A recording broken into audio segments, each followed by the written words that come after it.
All right. Welcome in, everyone. Welcome to stream. It's so weird to do that every time, because then I'm like, oh, I gotta amp up my voice. I gotta be like loud again. Hello, everyone. Hello, hello. How am I sleepy? I'm certain that the music matches. Hi, Crow. Hello, everyone. Welcome to stream. Oh my god. Hello, hello, hello. Hope we are doing good. Hope we're doing well. You have 2 volume bars, so I'm good. All right. Actually, I think I turned the music down a little bit too low. Let's turn that up a little bit more, because I couldn't even hear the music. Let's put it there. Yeah, let me know if the music's too loud, too quiet at any point. Drawing Spider-Man, that's valid. Yeah. Sleepy Jessie. To be fair, when am I not sleepy? Doing better than a few hours ago? That's good. Loving the pre-stream doodle, thank you. He sounds good? Alright, sick. Alright. As the stream, oh, your birthday's today, happy birthday. As the stream title says, today we are going to be going over how to improve a digital shading. Similar to the tips that I wish I knew. We are going to be going over TVC reference. So proud. Thank you. I googled Yamcha death to get this post. How's my week been? A lot. That's enough. That's all you need to know. But yes, as the stream title suggests, we're going to be talking about how to improve your digital shading. It's going to be similar to the digital art tips I wish I knew, where I kind of just list off a bunch of stuff. But in this case, we're going to be starting off with whatever won the poll, which was how to place your cell shadows. And then after that, it's going to be chat request. So once I finish a concept, I'll ask you guys what you want to know next, and then I'll teach about that next. And it's just going to be the entire stream is just going to be request based. So you guys are going to tell me what you want to learn, so that I have some kind of direction. But before, all right, before we get going though, you guys know the drill, because if you didn't know, our growing community is filled with tons of art nerds, and we art nerds have to stick together. So if you're an art nerd too, be sure to check out the links to our social media in the description below, and check out our website for our class offerings where you can get critique, guidance, and encouragement from our instructors, because we're not just a YouTube channel, we are an art school too. So if you'd like to support us, we can keep making free content. Consider supporting us by becoming a YouTube member for exclusive channel perks like emotes and sub badges, or supporting us on Patreon for as little as $2 per month, where you can get access to tons of perks like my working files, critique sessions, class recordings, and a huge discount on our classes that have a limited amount of spots, so be sure to check those out before they are gone. But all right. Let's. I keep on messing up where everything's going. There we go. Am I breathing? No, I never breathe. I actually am a fish. I'm actually in a tank of water right now. The audio is pretty great for that, right? But all right. Before we get going though to our next bit, it is submission time! Art submissions! Fish Jessie. Yeah, I'm actually a fish. These cow ears are a lie. It's to prove, it's to, like, you know, I'm lying to you. I'm saying, like, oh, it's these cow ears. I'm convincing you that I'm a mammal. I'm actually fish. I live in a fish tank. They keep me in a basement. But these are the submissions this time around. This piece is by the lovely Alex in the Discord. This is a really fun. I love bunny characters. That's another thing that I like bunny characters. I saw like bunny ears and I was like, a bunny ears and a revolver, and I was like, that's enough.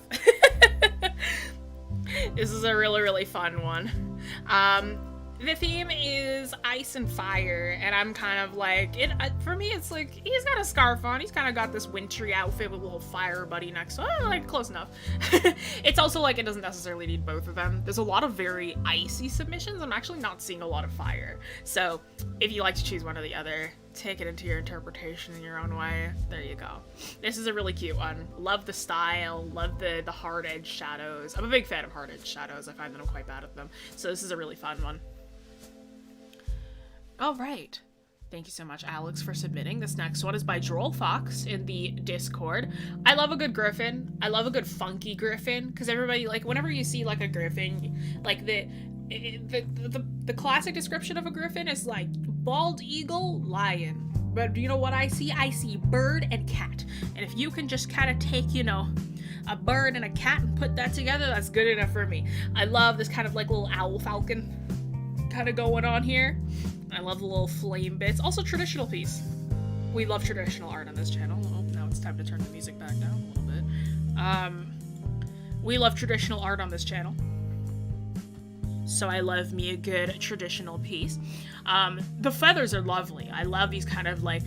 See, I said falcon, but they're almost blue jay-like in a strange way. I'm assuming they're more of a fantasy bird. But I love this. This is really, really good. Cat is the square root of lion. Exactly. That is correct. That's a correct observation. But yes, really, really love. I love when people mix like an owl with a cat. I've done that before. It's just a cute little owl cat griffin thing. And then you got a little flame. Either maybe they're playing with the flame, maybe they're casting it. Who knows? I wish to hold this creature, same. But alright, thank you so much for submitting, Droll Fox. Love the piece. This next one is by Monomori. In the Discord, they said it's their satyr who has the ability to turn into a dragon. I love satyrs. I have my own satyr character. I love dragons. I just love dragons. I play a dragonborn. I play a dragonborn in D&D. My partner's character is all based around dragons. I love dragons. And then I love satyrs. I just love that half goat person kind of deal. Loving the digitigrade. Nope, they're not digitigrade. My bad. The Angolagrade legs. Love that vibes.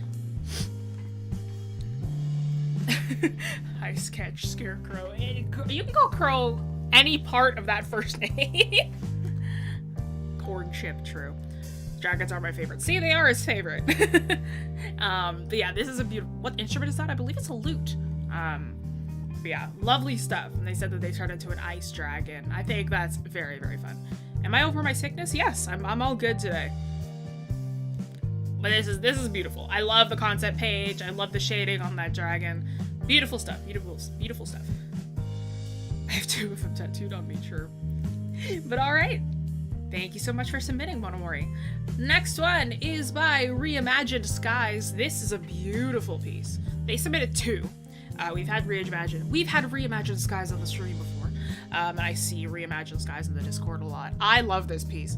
This is a beautiful little atmospheric piece with some deer walking in the snow. I love like the coldness of the snow juxtaposed against that very warm sky. It's a beautiful, beautiful piece. And I love it's cool because like this is a good example of like having your cold blues be like a little bit more desaturated while you have these really bright, warm, complementary colors. This is a split complementary piece, if I had to guess. It's a kind of split complementary. It might be a double split. But it has a very lovely, exactly, monkey. It has a lovely atmosphere. It's a very, very beautiful, very soft kind of piece. It matches the music, actually. Are those deer? Yeah, they're deer. It matches the music, actually. Yeah, this is a beautiful piece.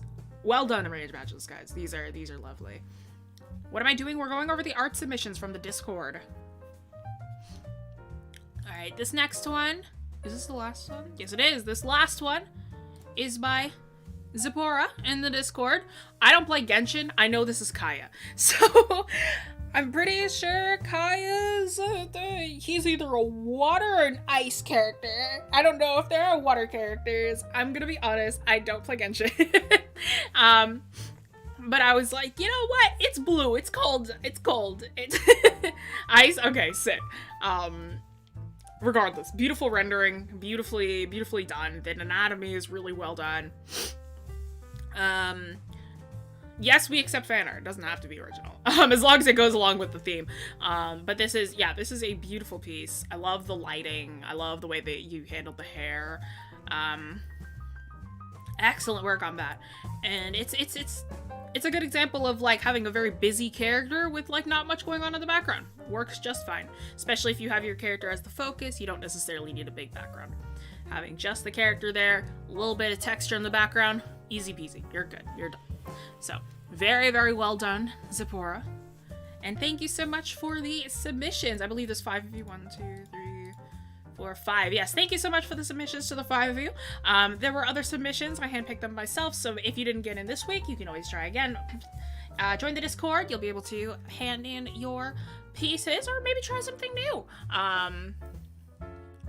There is a theme for this month. December is ice and fire. So as long as your thing kind of just follows that to an extent, you're all good with me. But yes, !Discord to join the Discord if you haven't already. Alright. Am I also doing it next week as well? I do it every single week. Apparently Discord shows when you're streaming now. That's new. Oh yeah, no, I was able to connect YouTube because like, what's it called? Discord for the longest time did not recognize YouTube as a streaming service, so it lets me do that now. So now I'm like, oh good, excellent, I don't have to change my status every single time when I'm streaming. Base Discord. Ozzy, you like my Yamcha death pose? Anywho. Alright, Carl, have fun. A lot of line drawings recently. Vibes. Okay, let's get to the actual drawing today.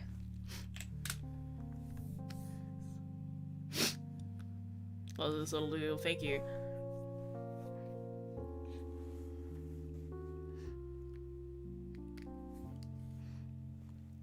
Okay, Tutorial time.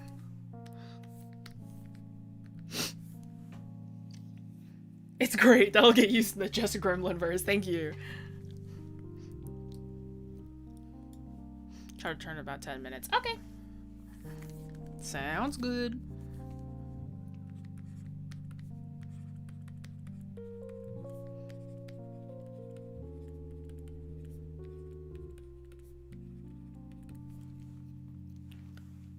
This is Photoshop. I work in Photoshop. Totally not watching this in preparation for the digital art. I haven't tried yet. Technically, cell shading is like, you can do cell shading traditionally as well, but I'm just showing this off with digital work. So, where to place? Hang on, I want to test somebody. I want to test something. Type a 1 in chat when you hear this.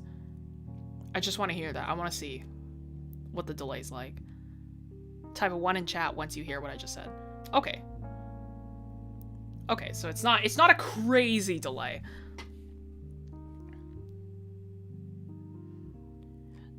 Do I have any dragon characters? See, my dragon boy doesn't really look like a dragon. Corn doesn't really look like a dragon. He's a little BB boy. Would I miss? No, you're all good. You're all good. I just wanted to see what the delay was like on the chat. Yeah, cell shading is mostly used in animation because it's easier. It was coined by animation, actually, because we call that celled. Your animation cells were on flat pieces of, like clear plastic, and painting each of those in, that's one cell. So you would animate those, and you would paint them with, like, acrylic or gouache, and those would be, each frame of animation would be a cell. That's where the term was coined, because obviously you're not going to blend in each cell. You're going to make that shadow just one strip of color with the acrylics. So that's why it's called cell shading. I don't know, hand it over. I need to see my boy. Okay. Let me just put it up on screen and you can screenshot it. You can also, like, I'll just put it up really quickly.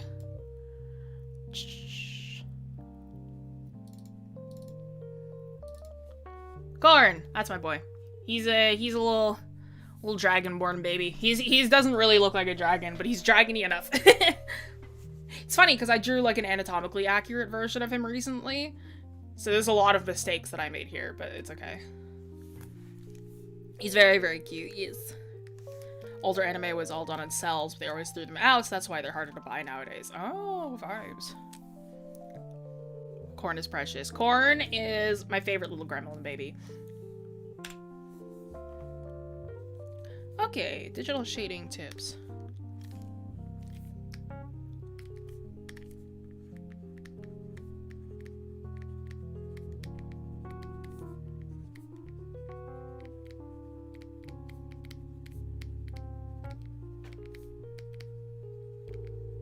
So the poll, when we had a poll, adult corn still scares me. I feel like I drew it once, and I think I'd change the design nowadays. But like, yeah, it still generally have that that shape. The first type of clear plastic they used was cellulose, and there you go. That's probably why they called them cells. Cell shading and where to place them. Where to place your cell shadows. Here's the fun thing, right? There's really no difference between where to place cell shadows and where to place normal shadows, because all that cell shading is just like a condensed version of normal shading. Have I done a webtoon with Corn as a character? No. Corn is my D&D character. What does Corn eat? Pretty much anything. Cell shading and where to place them.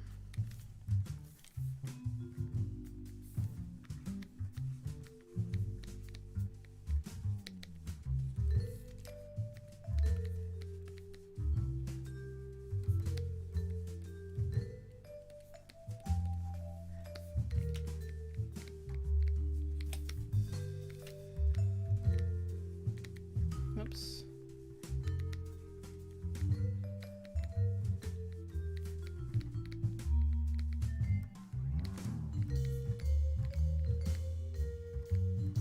So cell shading, for those of you who don't know, is a hard block of color rather than something blended for the shadow. Alright. So let me show you an example of that really quickly.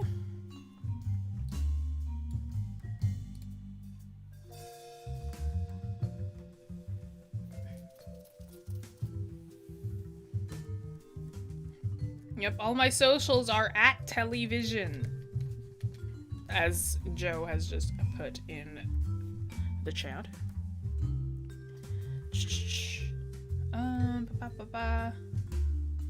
Where did I put this again? Oh yeah, school.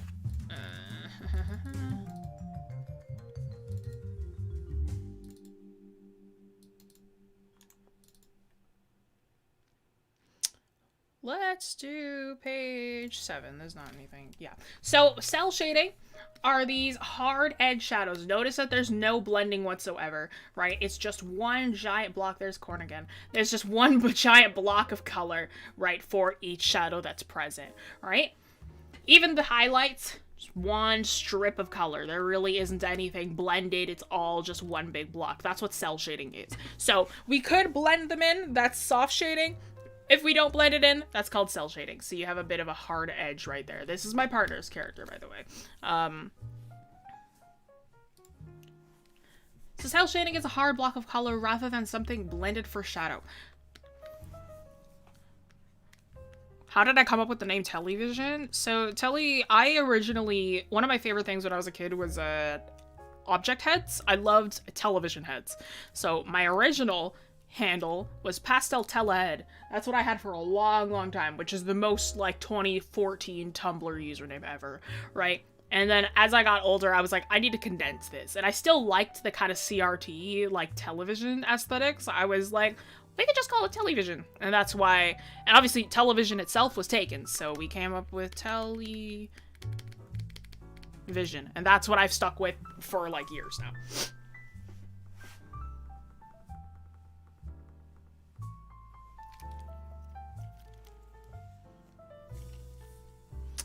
Okay, it's time to use hard block of color rather than something blended for a shadow.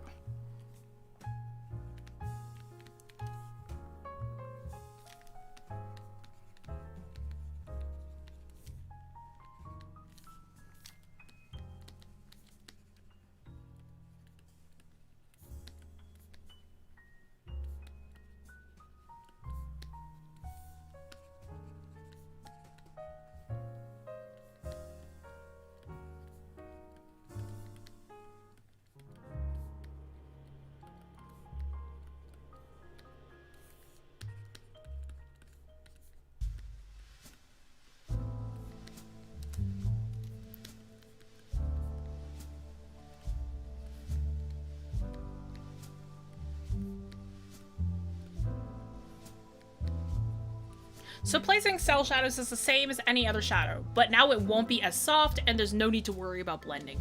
It works the other way around, right? People are like, I know how to cell shade, I don't know how to soft shade. I know how to soft shade, I don't know how to cell shade. They are exactly the same. The only difference is now you're working with different shapes, you're working with different techniques.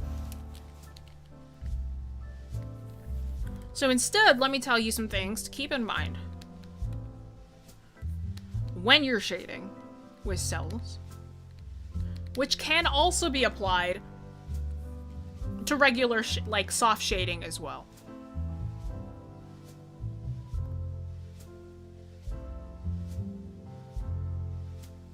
Okay, get some good rest, Em. So keep in mind, number 1. Actually, I'm not gonna number these off. Keep in mind,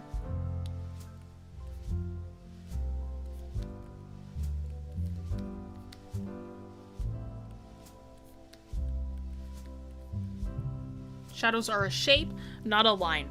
If we have, let me just like draw like this really quick sleeve here. You can tell how often I draw hoodies just by like, okay, so let's say that we've got like our light source coming from up here.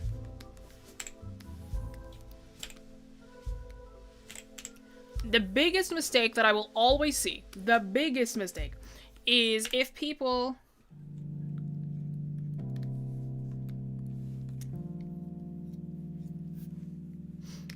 do this kind of magic, right? They're like, oh, there's a sleeve here. I'm just going to draw the shadow like this. And then there's like an edge here, so I'm going to draw it like this. And there's an edge here, so I'm going to draw it like this, right? We're not doing it this way, right? Shadows are a shape, not a line. They are going to follow whatever shape the object is presenting here, right? Especially if this light source is farther away. So if it's coming from the top up here, there's going to be light hitting this side and shadow hitting this side. So what I'm going to do now is I'm going to follow the shape of the sleeve. I'm also going to track where my folds are, and I'm going to fill it in that way. There's more folds on this side, so I'm going to fill it in over here as well. This part of the arm blocks off this shadow. Same thing with this fold here. And as we get farther down, now there's going to be light hitting here on top. So instead, we're going to have our shadow coming underneath here. And then there's going to be some on the other side of these fingers. And then maybe there's even more shadow on just this half of the body, like there's just nothing there. Inside of the hood, and maybe a little bit on the side of the hood as well, depending on how intense this side shadow thing is. Right? Shadow is a shape, not a line, right? It is a shape. You need to make sure that it follows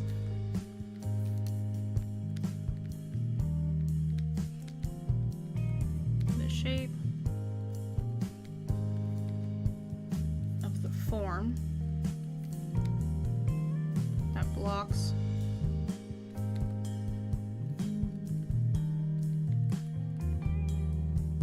the light source. Right? We never want to make it just this line. We want to make sure that it is this big shape. Right? We need to understand where the light is hitting. Physically tell yourself, okay, if the light is coming from this portion, right? If the light is coming from here, where is it going to hit? And by comparison, where on the other side of the body is it not going to hit?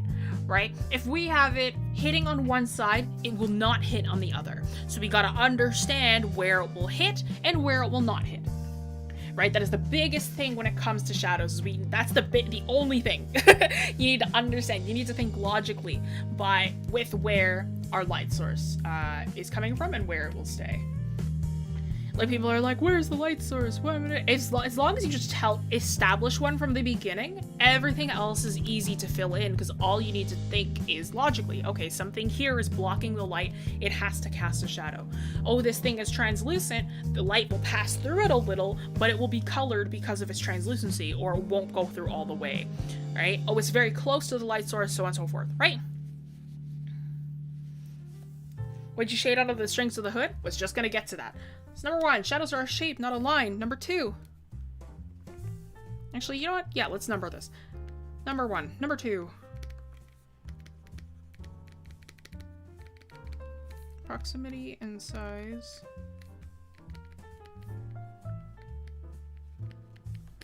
We'll change shadow.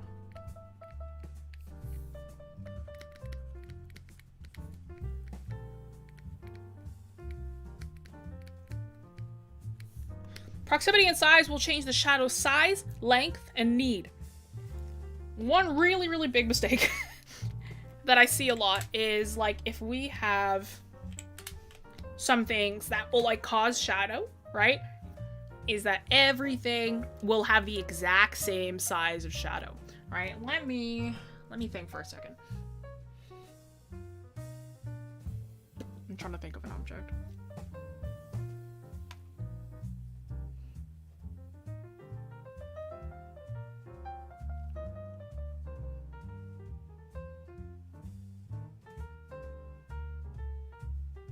Okay, let's say that we've got a bunch of different objects. Let's say that we've got... Cup. No. I was trying to think of the principle I'm trying to show. So let's say that we've got a bunch of little cubes here. There's one tall one. One teeny tiny thin one right here.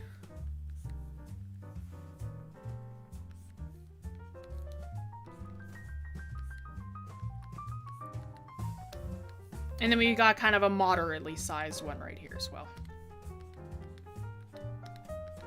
Not too big, not too small. We'll say that it continues this way. Let's say that we've got a bunch of boxes that are this size, right? The biggest mistake that I will always see is that people will be like, oh, light source coming from up here. So that means all my shadows will be just like this. This is wrong, actually. That's not correct. Not even close. So when we have our shadows, right? There's height difference. There's difference in these objects. There's difference in these shapes, right? Based on what we're looking at, these shadows' heights, sizes will change. They will not all go to the exact same length. They all have different heights. They all have different... Maybe if one is translucent, it might not even cast the same type of shadow, right? So let's say that we put that light source back. Let's say we have right over here again. This one is the tallest one. We have the tallest shadow right here. So it is going to cast the biggest shadow. Maybe it's going to be super, super long. Maybe it's going to be still pretty short. It depends on the time of day. Who knows? This one is going to be the second tallest, but it's not going to be as tall as this one because it's a much shorter object. And by comparison, this little boy right here is going to be the smallest little shadow. Might not even come up to the other ones because of how short it is, right? This is far more correct, right? Your heights of your shadows, the sizes of your shadows will change, right? The heights of the shadows will change. So proximity and size will change, shadow length, size, and need, right? Proximity. These two objects are close to each other, so it will cast a little shadow right here. If this, like, let's say that this little tile was over here, there would be no shadow cast against here. These two are pretty close to each other, so there's shadows on either side. If they were farther away, they might have no shadow, just like this one. Actually, this shouldn't have shadow either. If I was teaching about, like, regular shading, regular quote-unquote, if I was teaching about soft shading, softer shading, I would also say that the shadow would get blurrier the farther away you get, but this is cell shading. No need to worry about that. They're all blocks, doesn't matter. So proximity and size will change the shadow length, size, and need. The need for a shadow. Some things are so small, so tiny, that there is no need to fill in a shadow. Because cell shading is a simplification of shading, right? There is a very, it's like, you know, cell shading is a simplification of shadow in itself, right? So if we have, I saw one artist, one of my students, what they did is they had like somebody who was a robot, and they had like a piece of armor plating on the head, kind of like this. And then they decided to cast a shadow back here. No need. If that plate is directly on the skull, there is no need because it is flush with the skull. Maybe it's up a little bit. Maybe there's a little bit of like height by comparison to the skull, but there is no need to add a shadow there at all because of how, like, you know, small that edge is.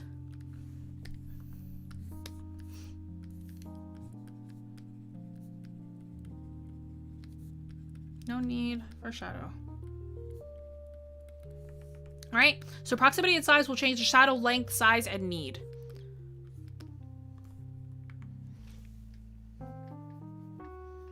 When I was 5 years old, my past art teacher got mad at me for drawing a purple cat. I really don't understand to this day. She just said draw, and I did.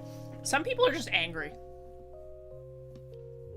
Is this where part of the concept don't zoom in too much with digital art? Yeah, possibly. I mean, this is just cell shading, so there's no need to worry about that, but like, shadows are shaped, not a line. Proximity size will change shadow size, length, and need.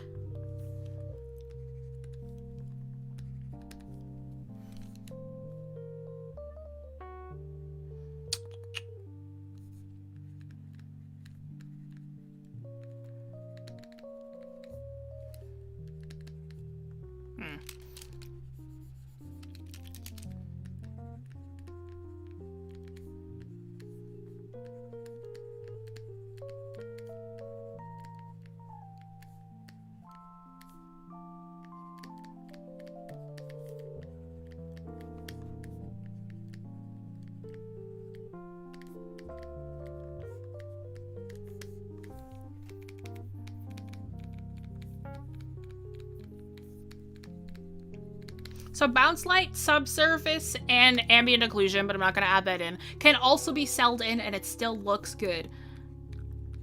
Actually, let me put that. Can also add occlusion shadow.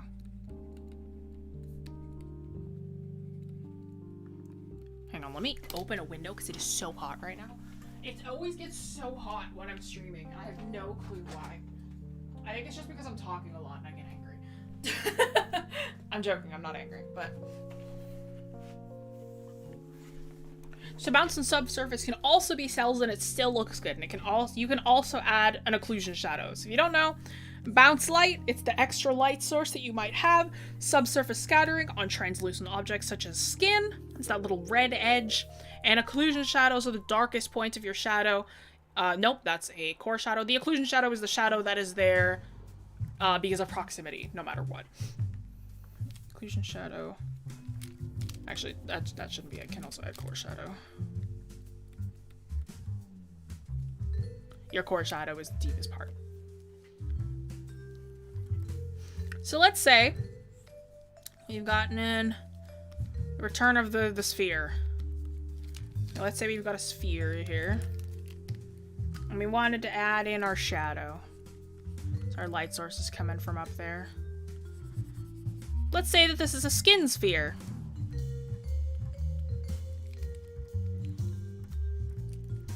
Lock this real quick.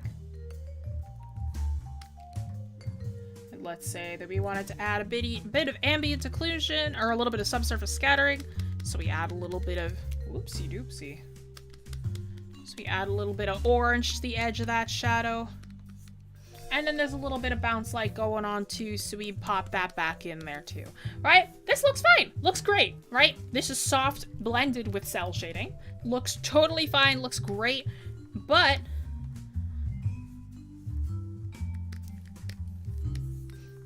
if you wanted to add extra, oops, actually, let's do this magic really quick. Yeah.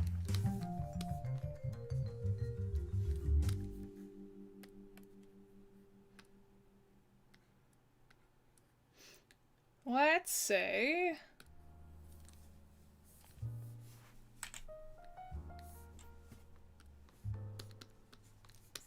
we wanted to add this back in, right?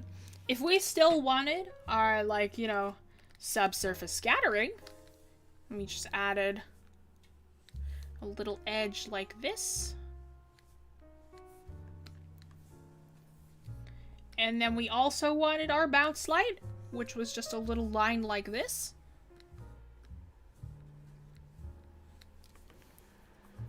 Both of these are fine.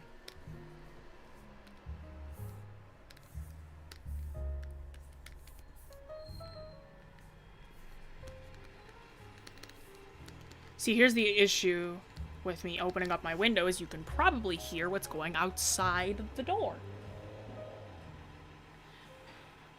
Can you hear? Can you hear that? I'm so sorry.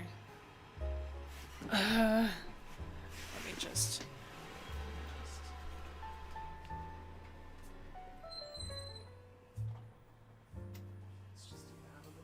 There we go. Let's see if that helps a little bit. I've returned. Hello, Crow. Thought that was my computer fan. No, it was a garbage truck outside. It's fine. It's okay. I closed the window just a little bit, so it hopefully helps. So, bounce subsurface can also be celled and it still looks good. You can also add a core shadow. So yes, also yes. Both of these, totally fine. You can even do this fun little technique that digital artists do, which is adding in a core shadow, which is the dark little section, which, by the way, is still accurate. Like, it is perfectly fine to do this as well. The garbage truck was my right back, I see. So if you just add in this little edge like this. Some people choose between either subsurface or the core shadow.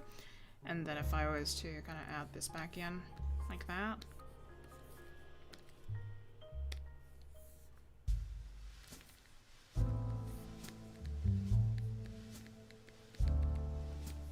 So it really depends on what you're doing. This one has the core shadow. And bounce. This one has subsurface. And bounce.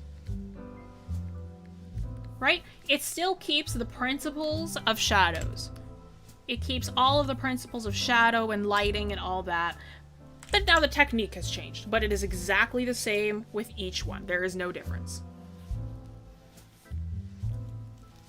Can you mix cell shading and soft blending in the same piece and it not look scuffed? Fun fact, that is exactly how you do realistic blending.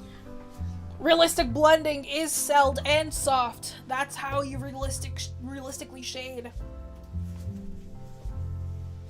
What's a core shadow? A core shadow is the darkest point of a shadow, which is usually right before the halftone, or it's a little bit after the halftone as it goes into the bounce light within realistic shading.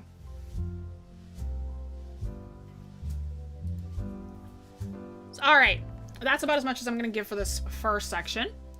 So cell shading and where to place them, that's my little tutorial for that.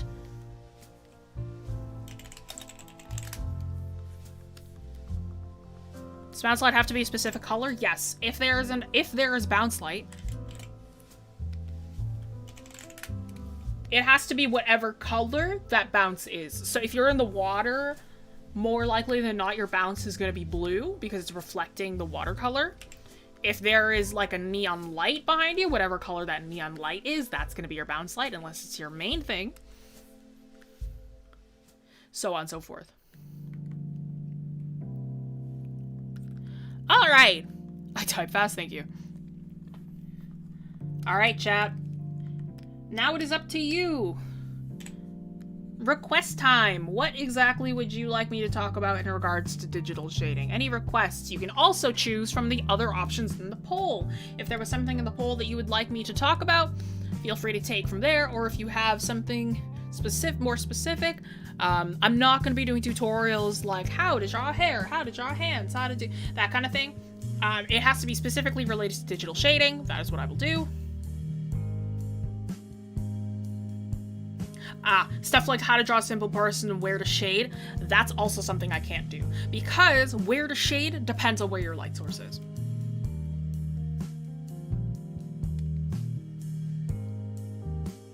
Texture shoots through shadows. Shadow something that's transparent. Ooh.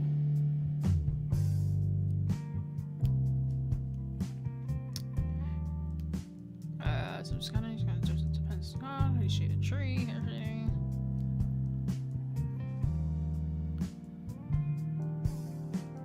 What brush settings? I'm sorry, the defaults. How do you choose a shadow color hue-wise? Oh, I can just answer that off the top of my head. It's whatever color your light is, it's the complementary of that. Shading metal. I've seen a few people ask for shading metal. Shading metal is actually just very similar to cell shading. There's really no difference. Shading for different materials like metal cloth, etc. Bad request? No, it's not a bad request at all. We actually just have a whole stream about it. So for textures, specific textures, guys, we actually just did a texture stream. Metal is in there. Yeah, so we just did a texture stream. It is all in there. I believe hair has its own specific stream as well. In the texture stream, I believe we did foliage, metal, glass. Oh shoot, what did we do? Yeah, we did a bunch of very specific ones.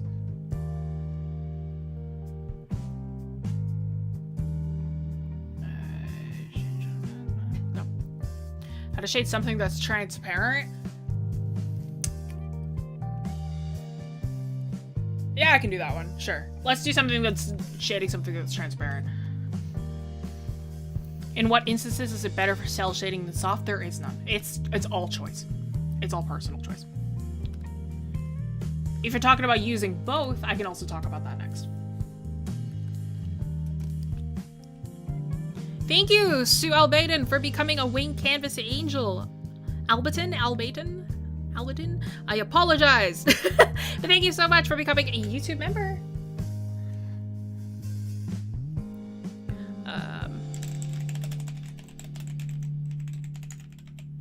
But yes, all of you who want specific textures, there is a specific texture stream. Multiple light sources, that is your main light source, and bounce.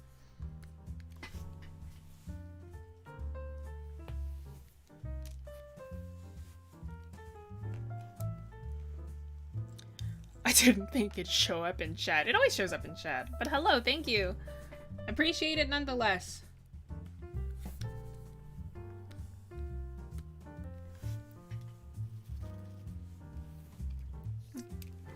Shading.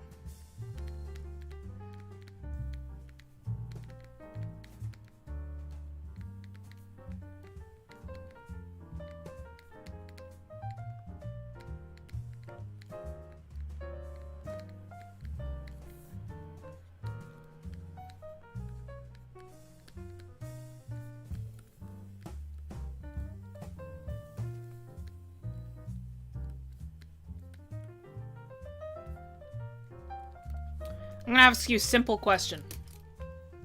Does a window have a shadow? Just tell me yes or no, chat. Does a window cast a shadow? If light hits a window, does it cast a shadow? Yes or no? It's just yes or no.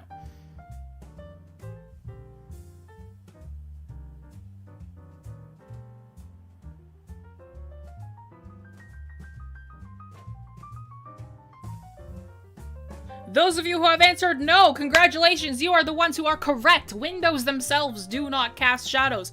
What does a window do then? All of you who played into each other saying yes. Yes, no, they do not cast shadows. The window themselves does not cast a shadow. Think of the glass itself. If you have a window in your room right now, I hope you do. If you have a window in your room right now, check it out. Right? If it's nighttime, I'm sorry, I can't help you, but check it out for a second. Right? Look at how the light just passes through. Nothing happens. That's because it doesn't cast a shadow. Something like a window does not cast a shadow. It's a pane. It's a pane that is meant to have light just come through it perfectly. But say if you yourself... But what happens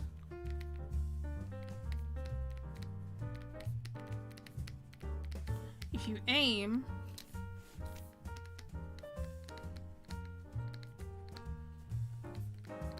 flashlight at... If you aim a flashlight at a window, have you ever decided, okay, what I'm going to do is I'm going to take a flashlight and I'm going to aim it at this window? What happens? What happens? It's a single word. It's a single word. It reflects. Beautiful. What happens if you aim a flashlight directly at a window? It reflects back at you. It is a reflective surface. It is not one that will cause a shadow, right? Not only will it reflect, but you will be able to see the light pass through because it is reflecting back at you and allowing light to pass through. So something like a window. So windows... Right here. Aim a flashlight at a window. It reflects. So windows equal no shadow. So windows have no shadow. So why does a glass of water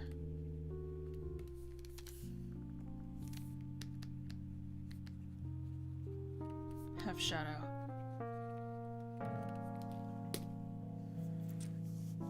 So why does a glass of water have shadow? If a window does not cause a shadow, it only reflects and allows light to pass through it.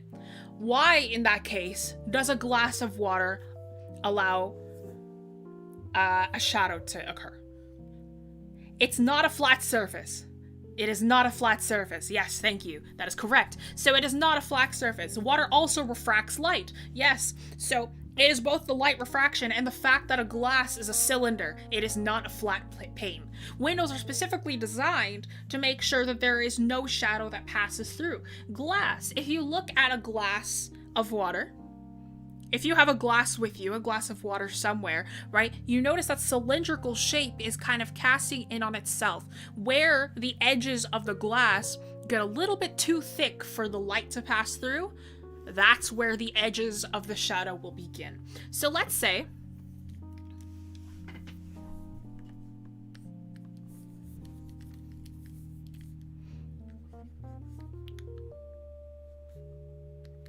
Because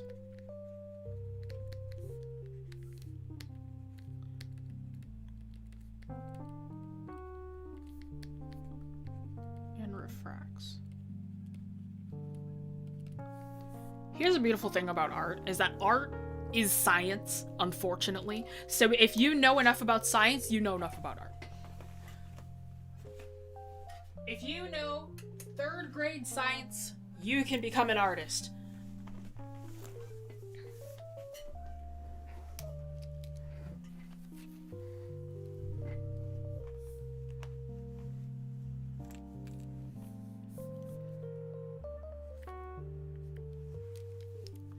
Colored glass, the shadow's just gonna be colored. Light passes through. It's kind of like when you look through, if you've ever had colored lenses for if you've ever worn sunglasses, right? There's a bit of color on the lens that makes the light not pass through as well, right? If you've ever worn colored lenses before, I own a pair of like red sunglasses. You're looking through, your eyes are capturing light. It's light bouncing off of stuff and like hitting your eyes, right? So the eyes, the light is being disrupted by that little piece of like colored glass in front of you. So everything is perceived as that color. So the same thing is happening. Light is going through that colored glass, and the shadow that it is creating is perceived as a different color.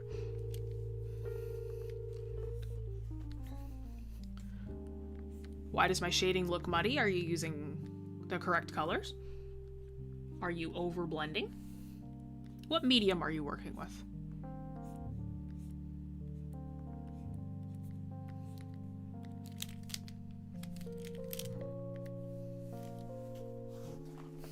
You don't know what medium you're working with? I hope you know what medium you're working with. Are you working digitally or traditionally?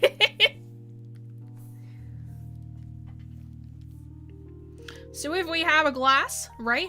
When we have our light source here, right? Think of it as if this light is hitting the glass like this, right? Right here is where our edge gets thickest, right? Where the glass is the most quote-unquote stacked up on each other, right? If that's our light source. So what we want is that these edges will show the most when it comes to the shadow itself. All right, we'll have a little bit of that on the edges, and it'll get clearer as we get closer to the center because we have a far flatter plane that the light has the ability to go through, right?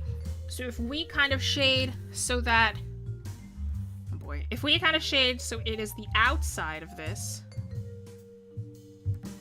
that is causing the most shadow, and it is the inside that gets the least, you've approximately done it right. Just about.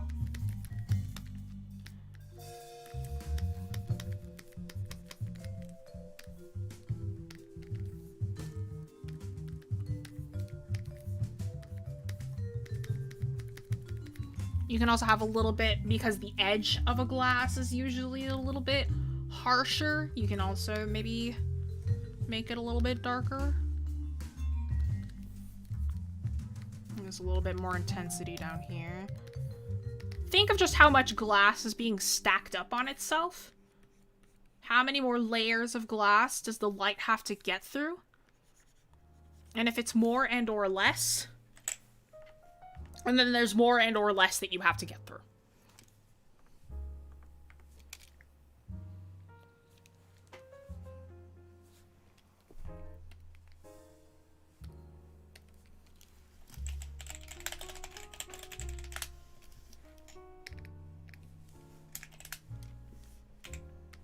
So let me make a little diagram for that off to the side.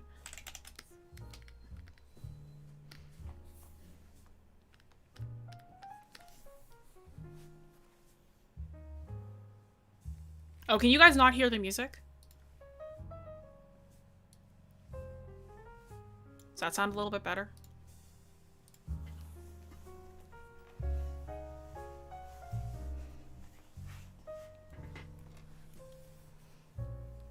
So if we have the glass here. Light source here.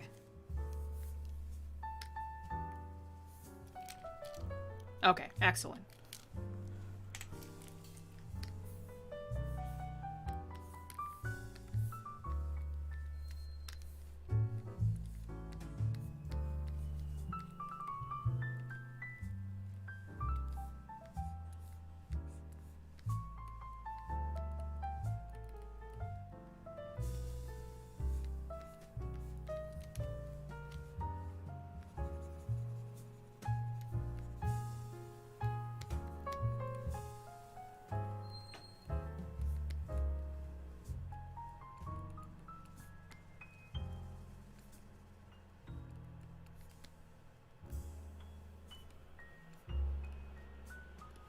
So there's a darker shadow because of the more layers of glass.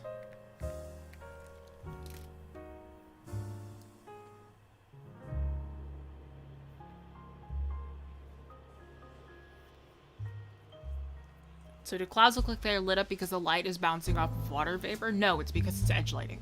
Edge lighting just happens to everything. You could also say that though. I guess you could say that it's because there's like little particles that are like reflecting the sun. But if you're talking about when it looks like it's like lit up from behind, that happens to every object. It's just because the light is reflecting off of them from behind in a more intense way.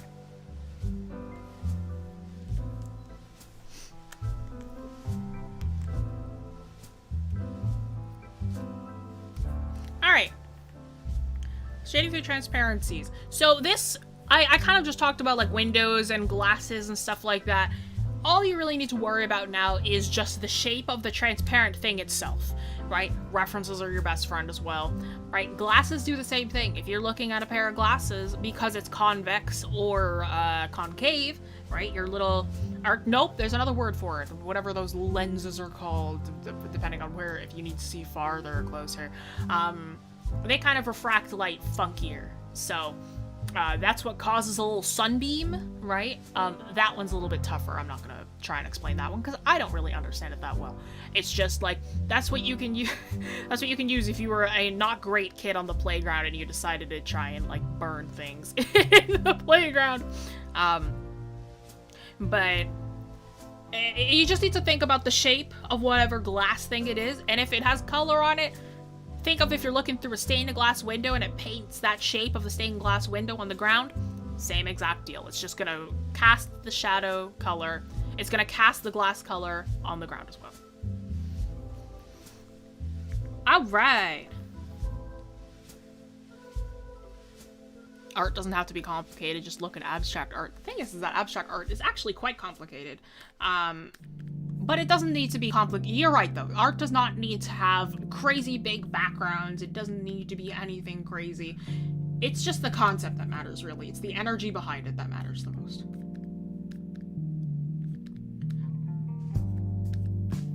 Oh, no, no. Why do you do this to me? Okay. All right, chat. Next topic. What do y'all want me to talk about? What are we talking about next?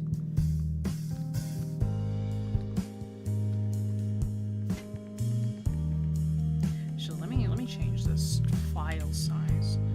I'm gonna go this way now.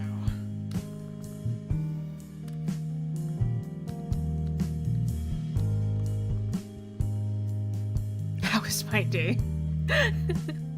My day is pretty good, Crow. It's nice to talk to you in the morning. How to shade fur? We have a stream about that. Like through leaves? Oh, okay. Here's my secret. I'm not confident in that. So I can't teach that. My rule with myself is if I'm not confident doing it myself, then I refuse to teach it. So I apologize. Once I have a proper methodology for shading light through leaves, I will let you know.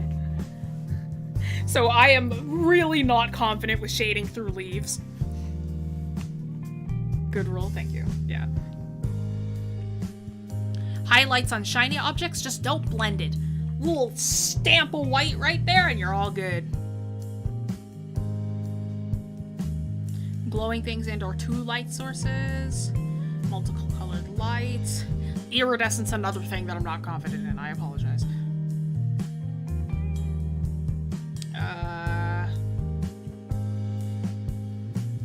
Yeah, make sure that they're all shadow related, guys. They're all shading related.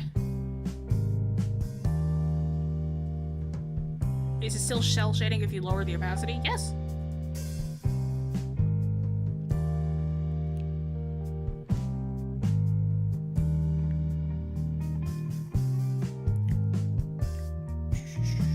Shading soft surfaces.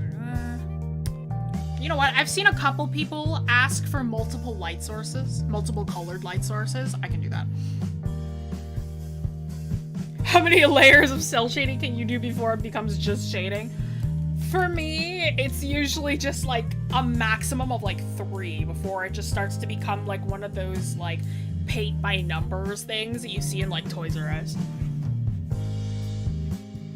Yeah, I've seen a few. Oh, skin. I can do skin as well. Afterwards. But yeah, I can do the multiple light sources.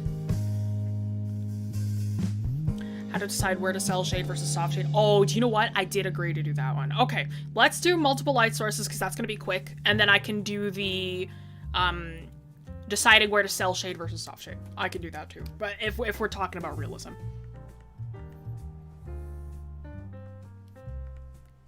Shading things that are in motion or are blurry. Here's the fun thing about that no name. When we are working in... Sorry. When we are working with something that's in motion, usually we draw the thing first and then add a motion blur on top of it. So it's not like we actually... it's not like we shade it while it's moving.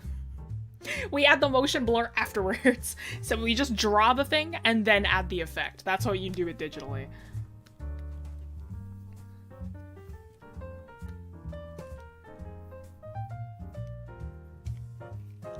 How to blur traditional art. Filter, blur, Gaussian blur. It's a button. Would I choose between cell and soft for the same art piece? Would that break the character of the piece in general? Yes. So if you are, that's called your artistic rule set or a style. So if you are choosing to work with a specific style, for me, I pick and choose depending on the piece, depending on what I want. So for my final for illustration, I did the kind of like blend. This is like my comic way of working, where I blend between soft and cell slightly, depending on where I'm working from. Right, so I do this kind of magic if I'm like trying to be fast. If I am okay with like slowing down, and then I paint. Digital painting is a fun thing that I really like to do. So digital painting was what I did for this piece. Here, you can see the mix between cell and soft right here. So it depends on what you want for the piece, right? Pierce, yes. The goodest boy. Right? So it just depends on what you want, right? Depends on what you want for the piece itself. So yes, you would choose whether you were going to sell it or soft shade it in the beginning. And then if you wanted a blend, then you would have to establish that you want that blend. Little dragon boy, All right. So multiple light sources.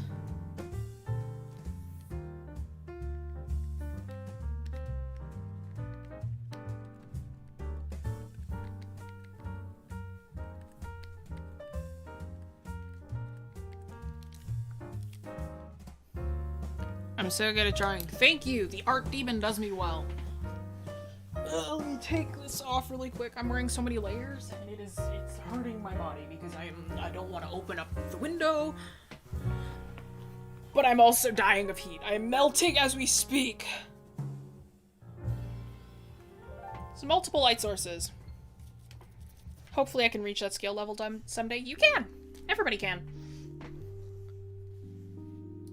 What did you do?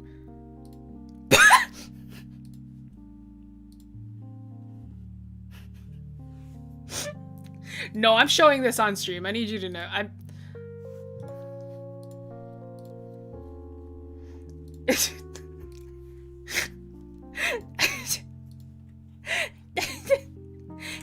My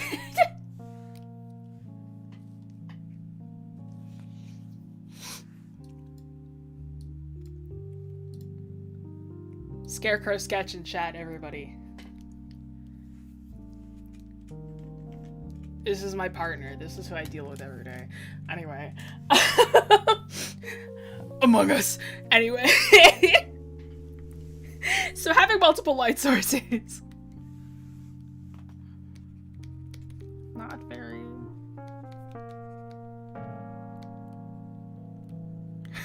Among Us real.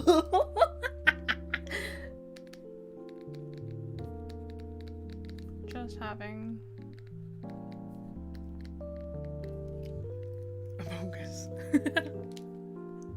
I turned away for a second and there's an Among Us. Yeah, it's my partner.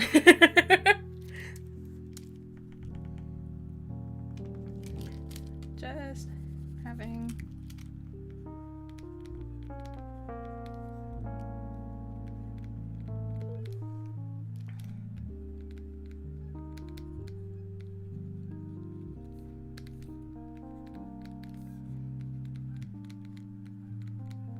My partner's Among Us. Yeah, you are.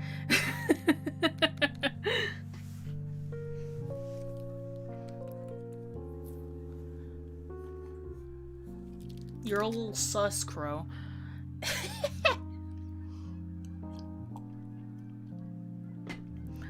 Just having one light source here.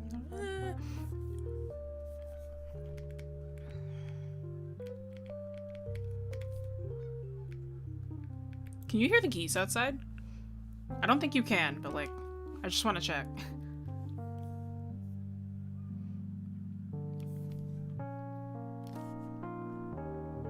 No? Okay. No, just music? Okay.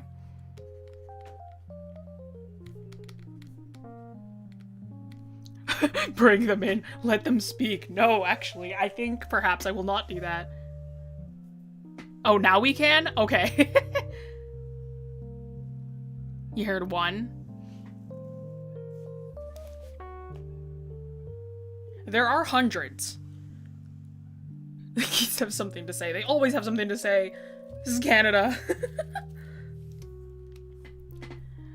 You just need to identify which source is the strongest. And it's gone. Yep, they're gone. Yo, let them cook. Let them cook. So, multiple light sources is actually not as different than you think compared to just having one light source. You just need to identify which source is the strongest. That is called having a primary light source. Primary versus secondary.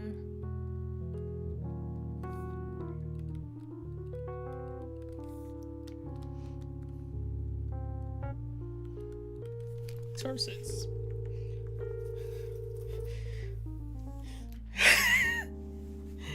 Listen, I'm not that Canadian, okay?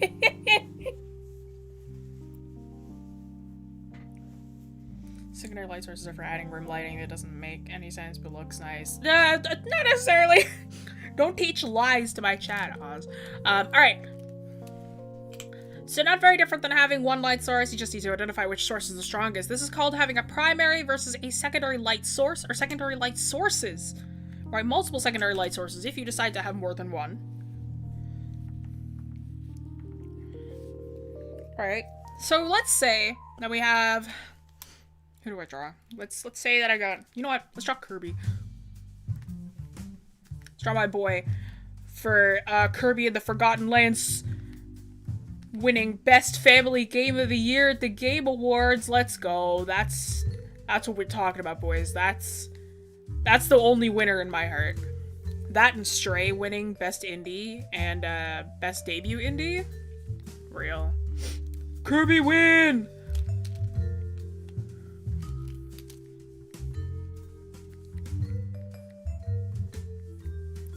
Pleased about Christopher Judge winning Best Performance as well. Deserved. Deserved for Big Bad Kratos.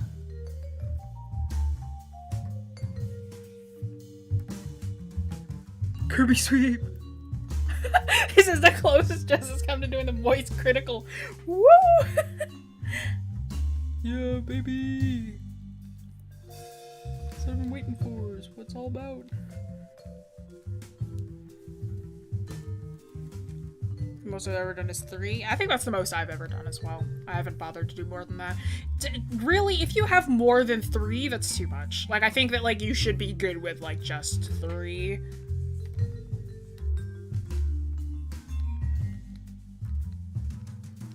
See, I was worried that this was going to be a stock, like, this was, like, or I was worried that this one was going to be, like, what's it called? Not royalty free, and then I heard that track and I'm like, oh, this is the royalty free track for sure.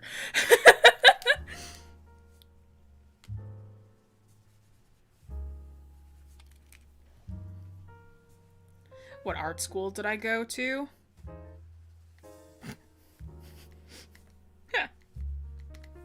I'm currently in university. Maybe not for much longer, but unfortunately cannot release that information until I'm no longer going to that university. Is my brush more square than round? Yes! You should always use a square brush if you're rendering. Square brushes tend to look better.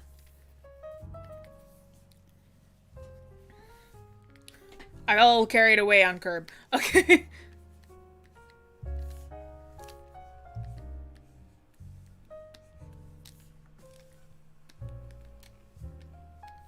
It's really easy to make yourself a square brush.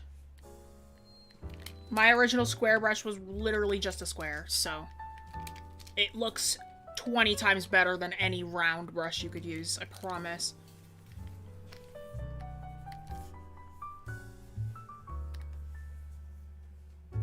How do I download my brush? Apologies, you cannot. I purchased my brushes, so you cannot have any of mine.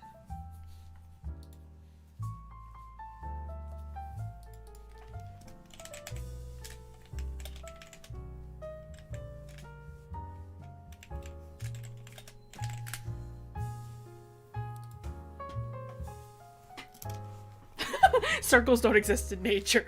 All shapes are squares with aspirations. Is my hair dyed the same as my little character in real life? It was! My hair is now front dyed. I have the 2 little strips.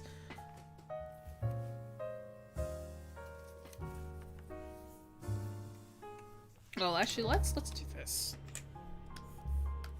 Yeah, that might be a bit better. So let's say that I've got, I'm gonna cell shade this because I'm too lazy. So let's say that I've got my main light source is coming from here. Let's say that I've got one right here. That's my primary. Let's say that I've got one coming from down here. 2.1. And then let's say that I've got one coming from here. 2.2. Right? Let's say that number 1 is my strongest one. Let's say that it's coming slightly from behind. Let's say that it's a warm light source, so I'm gonna use my my warm yellow, so I'm gonna come in with my indigo-ish color.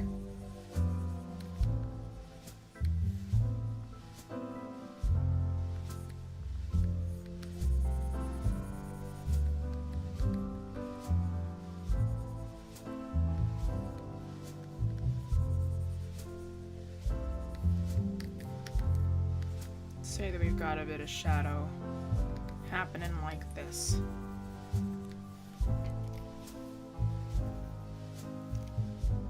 Sarah, how's it going? Glad to see you in chat.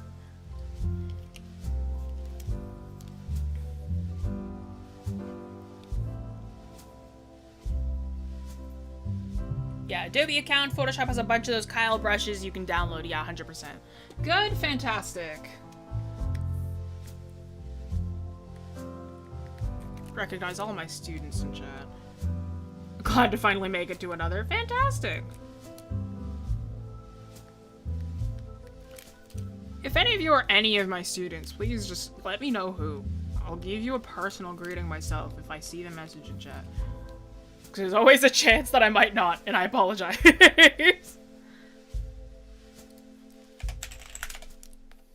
Stop.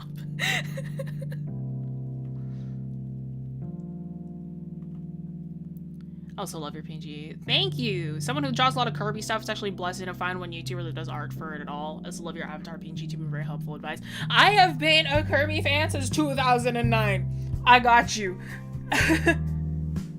Crow. You once told me that. Oz! Okay.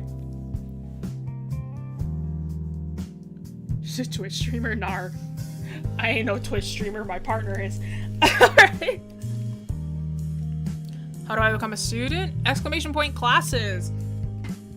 So 2.1. Let's say that 2.1 is a light source that's like pink. Let's say that we've got a little pink light source going on in here. So it's going to be slightly bounced on the bottom of these, right? Wherever we think that the light is going to hit, it's going to come down here as well. It's going to be within the shadow, right? Because really, shadow is just an absence of light. If we have an area that has light being hit, the shadow's going to disappear. So really, our secondary light source is going to add that light back in where there was none. And let's say we've got our tertiary light source, our third light source, which is also slightly from behind, and it's this light blue. It will also show up within the shadow. It actually won't be over here, but it's just slightly on the edge there, right? Say that we've got that. Oh, shoot!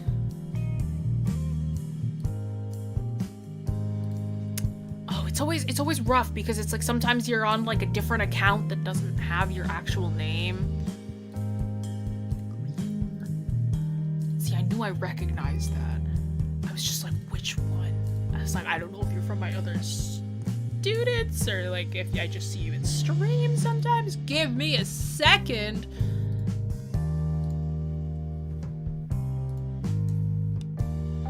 It's I always have to double check attendance too, because it's like if you're using like a parent's account and it's like it's not your name.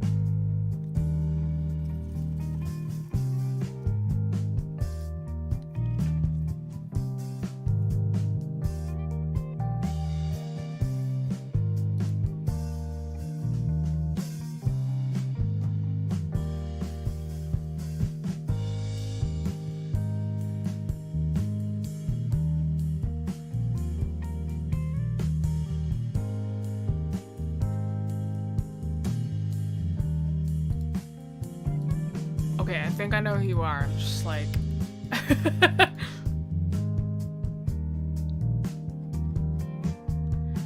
Okay, Naomi. Okay, I was like, it's Naomi, right? I didn't want to like, just in case. Hello. Did I make my PNG tuber? Yeah, I did. It's Naomi. Hi, Naomi. I'm sorry that I had one class with you and then like wasn't like not okay for the next one.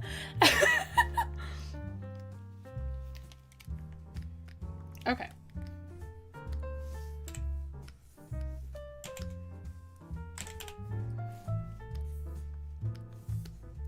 It's fine, okay. Really want to join the classes? Exclamation point classes. Check out the ones that we offer. Currently mine are all full, but actually tomorrow is the last day of winter classes. I was worried I caught COVID. No. I was just not okay. What was my first digital drawing software? Don't hate me. Photoshop. Well, I guess, okay. Technically, it was Paint. But I don't count that era.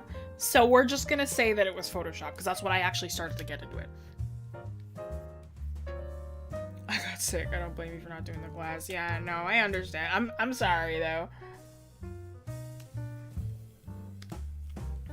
Oops. The shadow. It's just an absence. Wow.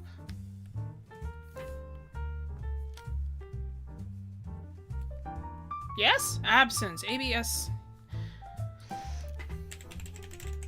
Yes. Absence. Photoshop is a rough one to start on. I have a photographer for a father, so I was already familiar with Photoshop because of my lineage.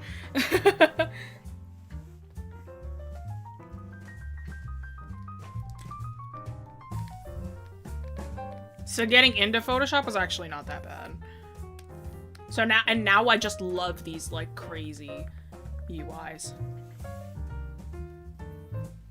That era, it was literally just like me being like 8 and be on like our family's desktop and like using a little mouse and the shape tool to create stuff. I don't count that. I just drew a lot of Yoshi. I don't Yoshi and Kirby. Shadow is an absence of light by adding.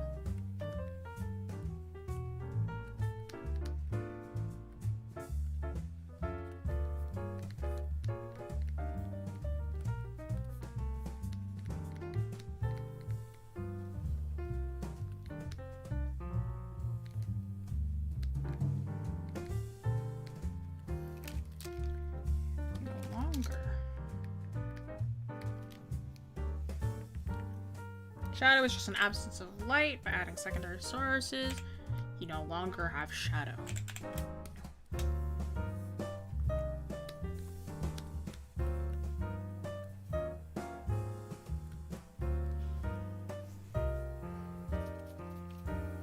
Yes, Yoshi enjoyers. Can I see who was a Yoshi enjoyer in chat? Fellow Yoshi enjoyers.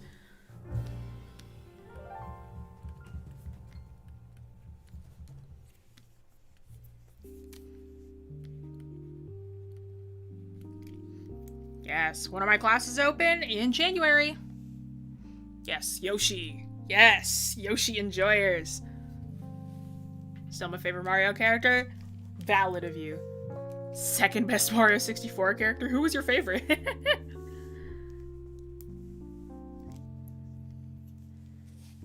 Do I animate? No. Every time that is brought up, I have to say like, yeah, no, my best friend's an animator. I cannot animate. Legend of Zelda, another great thing to be an enjoyer of.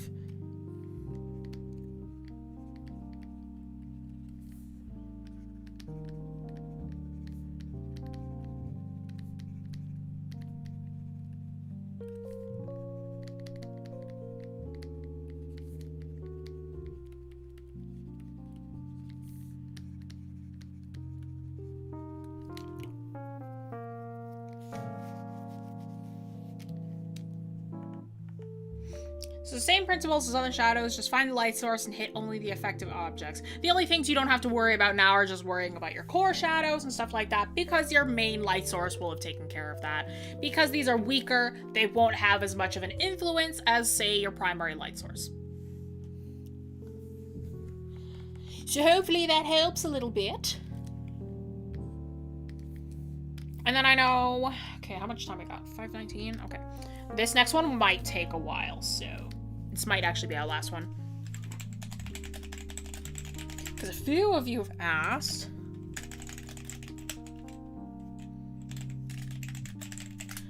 where to soft and cell shade when it comes to shading realistically. So yes, let me do that for you too. How is my handwriting so satisfyingly perfect? Really? It's so messy. Sometimes I feel bad because I'm like, oh man, they have to deal with this handwriting, which is like not great. But I also can't write in my normal handwriting because if I do, it's all cursive. And I know that not everybody can write cursive. My handwriting is the perfect comic font. It's because I do comics.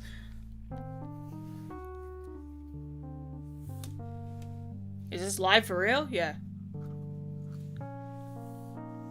Because my normal handwriting is like that's my handwriting. Like,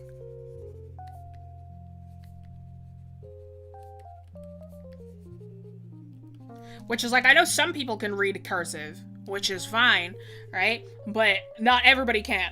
So I don't write in cursive for streams. How much longer is the stream? Like 40 minutes. My name is Jessie. Yeah, bestie, it's right on my it's right on the avatar. It's right there. I can't read that. Yeah, no, exactly, which is why I don't write in it. I also mostly write cursive. It's quite inconvenient. I think it's convenient. You never have to lift your hand.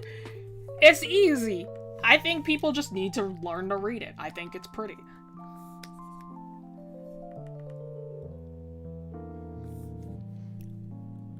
Actually, I want to see that color too. What is that hex code?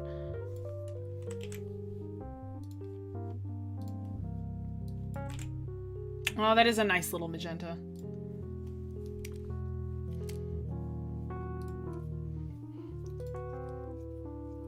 All right.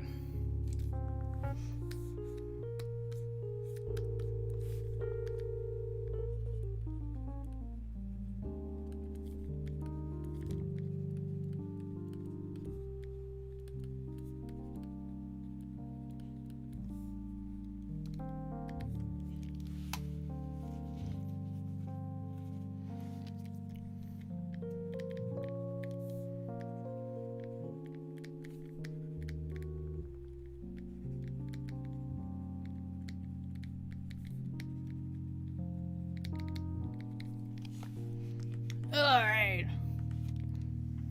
I can read but not write cursive, that's valid. I feel like aesthetic channels are bringing cursive back a little. Or aesthetic enjoyers, I guess. So where does softer cell shade for more realistic shading?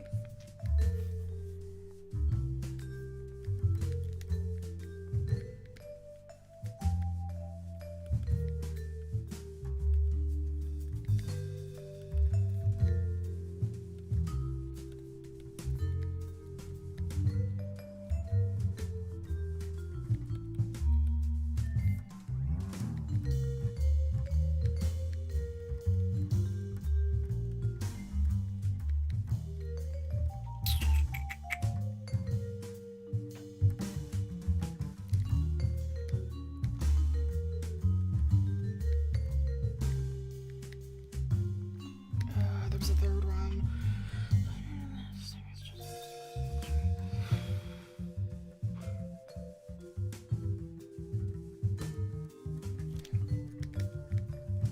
There we go.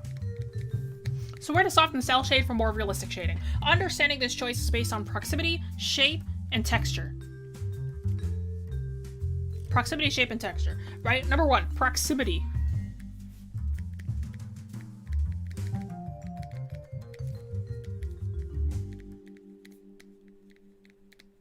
How close is the object to the surface?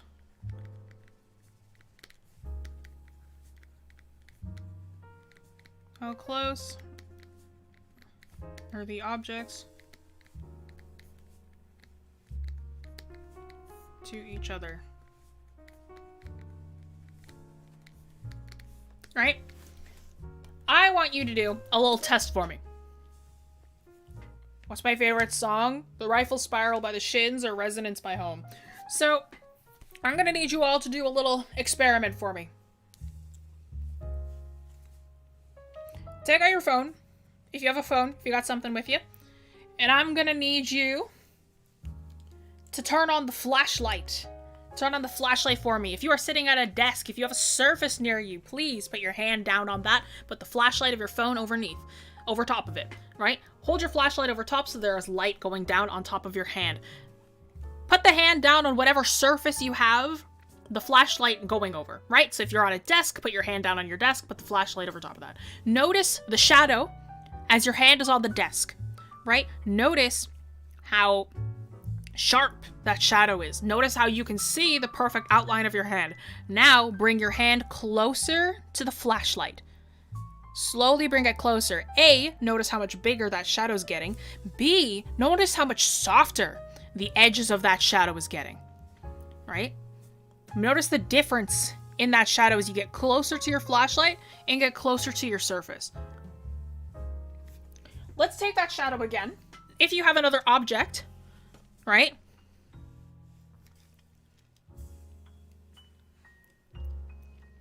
Right? You can see that difference. You can see that happening, right? This is what we want to think of first. Now, let's take a look at our fingers, right? Put your fingers close together and spread them apart. Notice that as your fingers get closer together, there's a shadow that occurs between each of your fingers. Now that shadow is a lot sharper and a lot darker as your fingers are closed in because there is no light hitting them. As soon as you open your palm back up, suddenly those shadows kind of disappear or get a lot softer, right? Notice that difference as well. If you point, make a fist for me actually. If you make a fist, aim your flashlight directly at your fingers, like where your thumb overlays on top of your fingers. All right? If you bring your thumb close on top of your fingers, right? You notice how sharp that shadow is, and as you slowly bring your thumb farther away, you notice how the shadow of your thumb gets fuzzier and less sharp, right? That is the proximity of the objects next to each other. And that changes the shape of your shadow and how soft or how harsh it is, right? Notice that. Notice that. Observe it. So how close are these objects to each other, and how close is the object to the surface? So the closer the light source and the objects, the sharper. Yes. So if the object is closer to the light source and farther away from each other, then that shadow will get larger and fuzzier. If it is closer, if the two objects are closer to each other, that shadow is going to be a lot sharper. If you've ever had, another example of this is if you have ever had like the sun out one day and there are just kind of intermittent clouds. If you've ever had a cloud pass over the sun, notice how like soft and slow and gradual that shadow happens, right? That's because the cloud is so far from the surface and much closer to the light source. But it's far away enough from the light source to the point where it will still cast a shadow. It's also large enough. This is why airplanes don't cast shadows. Funny the thing so obvious that you never notice till it gets pointed out. This is why observational illustration is important. So let's kind of draw in this little experiment really quick.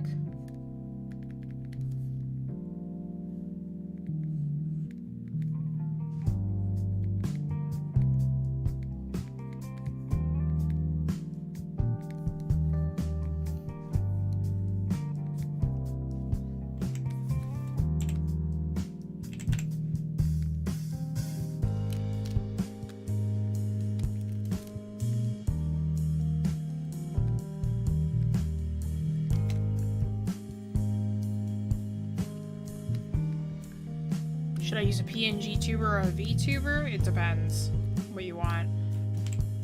I will say a VTuber is 20 times more expensive. I am friends with a VTuber and her model costs $2,000. I made mine in 5 minutes.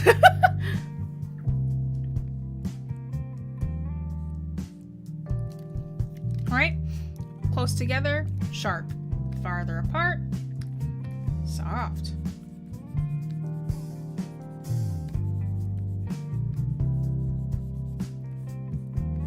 And large.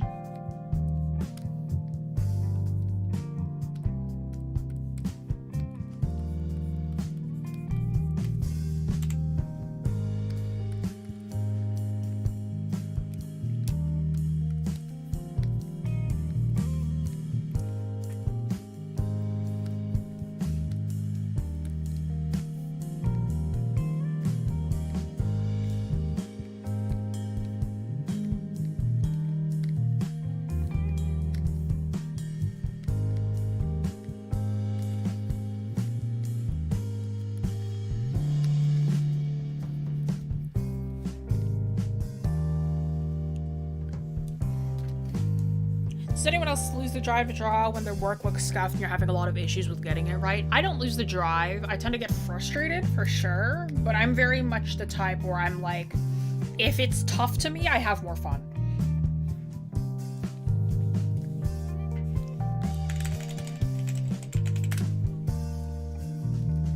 So that's proximity. Number 2, shape. I guess actually, this should be.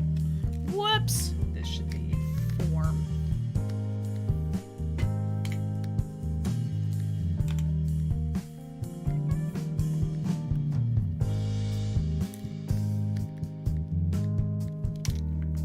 Does this all apply to traditional drawers? Yes.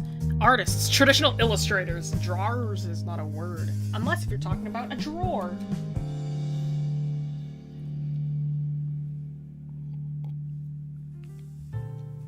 I struggle a ton with drive. I kind of wonder if it's the difference between noobs and pros. No, it's mindset. It's all about mindset. If you allow yourself to love the challenge of art, then art no longer ever gets frustrating. Yes, you get motivational block. Yes, you get art block. That's just a part of being an artist. But if you let you making mistakes drop your motivation, like obviously it'll happen every once in a while, but allowing yourself to love that and then allowing yourself to know, oh, it just means that there's something I haven't learned yet. Fantastic. I'll get to learning that. That helps your mental health 20 times more. I promise. Do I like cows? I love cows.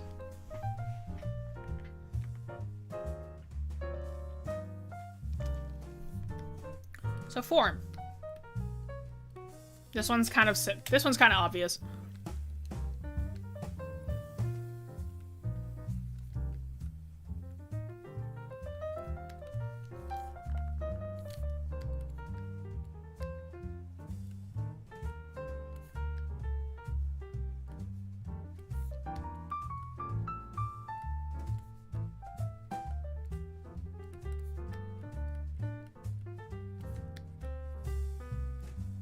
Right? A harder edge equals a harsher shadow. A softer edge equals a softer shadow, right? If we've got a cylinder, my cylinders always look terrible. A cylinder versus a cube. Does that necessarily mean that their cast shadows will be harsh? No, of course not. It's just the shadow that is on them that will be hard or soft, right? Because if we've got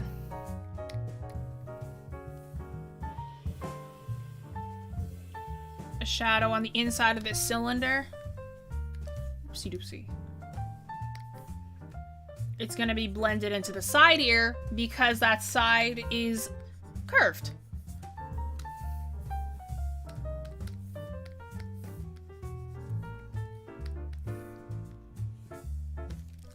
Right? This side is curved, so it'll be much more gradual as it comes closer to the front with the light source. Right? By comparison to the cube, which is all just harsh edges, so there is no gradual shape to be had.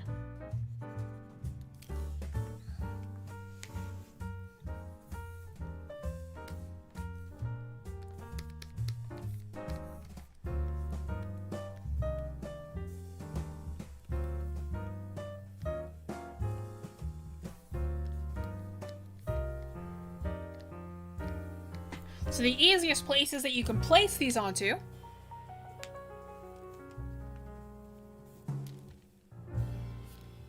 looks so real considering how fast you made it. It really doesn't, but it's a lot of simple principles that can make your work look a lot better.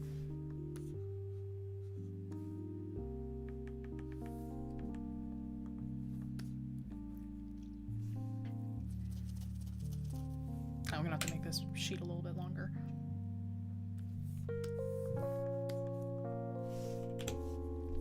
So the easiest ones where we can apply this to is, let's say we have a finger. Oops.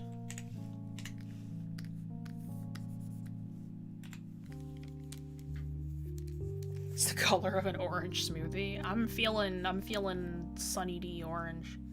Actually, no, Sunny D is a little bit more yellow in it.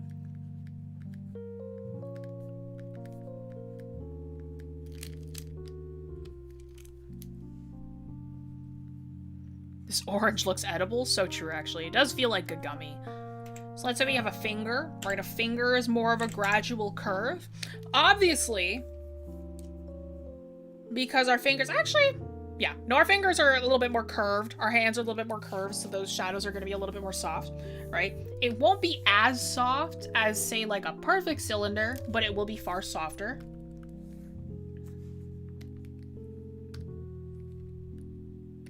Let's see. We had this kind of coming under here. Like that, right? It is a soft transition. It's not super, super soft, but it is soft.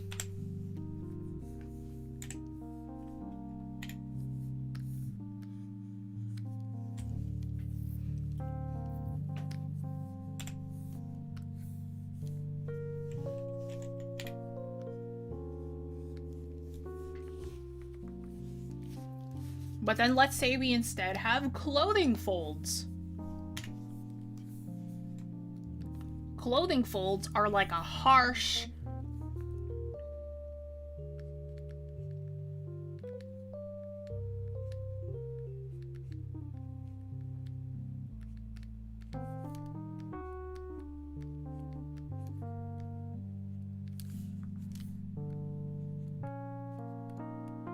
It's like an accordion almost. My prof described it as like paper folding in a weird way. And then in this case, where it kind of folds in on itself, you might use a much harder, harsher shadow. Because of these folds. But in areas that are a little bit smoother, you might actually bust out something a little bit softer because of that gradual change. And this is a good example. Clothing is a good example of where you might blend the two. But on these like harsh shadow edges, 100% you will use, or these harsh like clothing folds, 100% you will use a harsh shadow.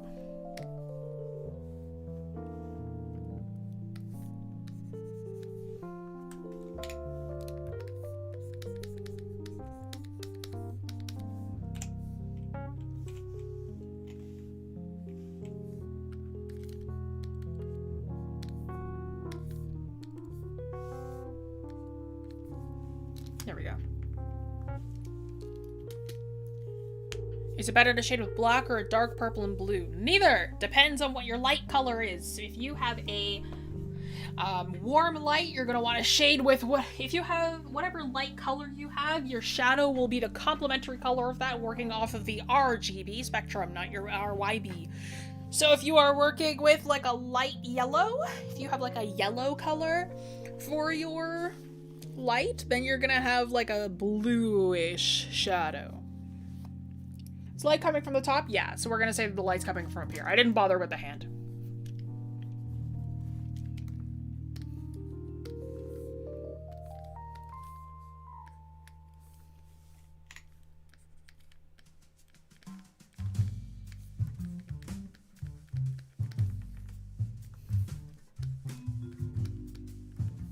Right, so most things are a blend of the two. That's the more realistic way of doing it. No worries. So if it was a purplish light, you shade with a yellowish. Yes! A deeper yellow. Didn't I used to have cat ear headphones? I did. So my headphones... I originally had the Razer Kraken Kitties. Right now I have the LG G733s, the light speeds, which are... I love these headphones so much. And then I have cow ear attachments, so I bought attachments for them. So that's proximity, form, and texture.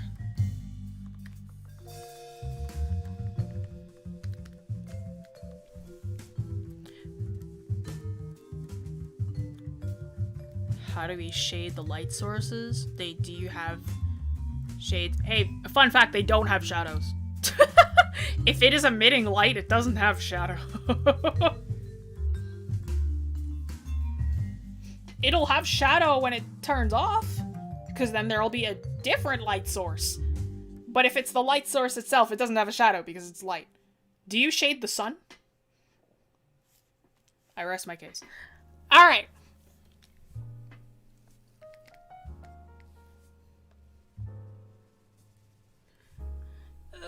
If you're talking about the bulb itself, then no. If we're talking about the lamp shade, then it probably might have a little bit, but...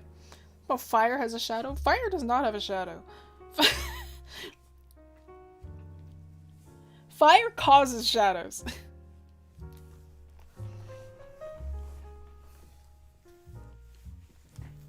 Yeah, if you light a match in a dark room, everything will have a shadow except for the flame. Exactly.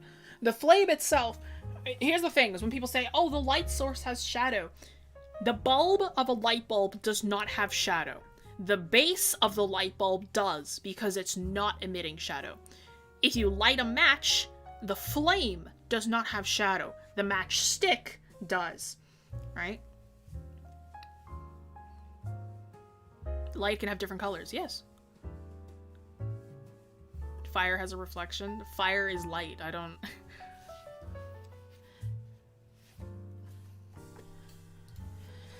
Hang on. I need to see what you guys are talking about, because you're like, fire casts a shadow. Fire does not cast a shadow.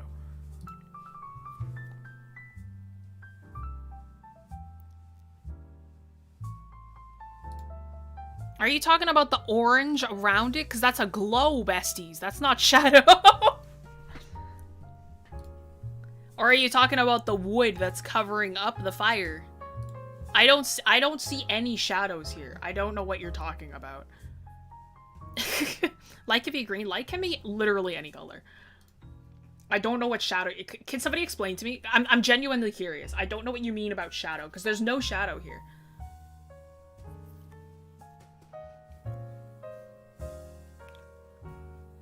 The main shading in the fire? Like the different colors that are within the fire?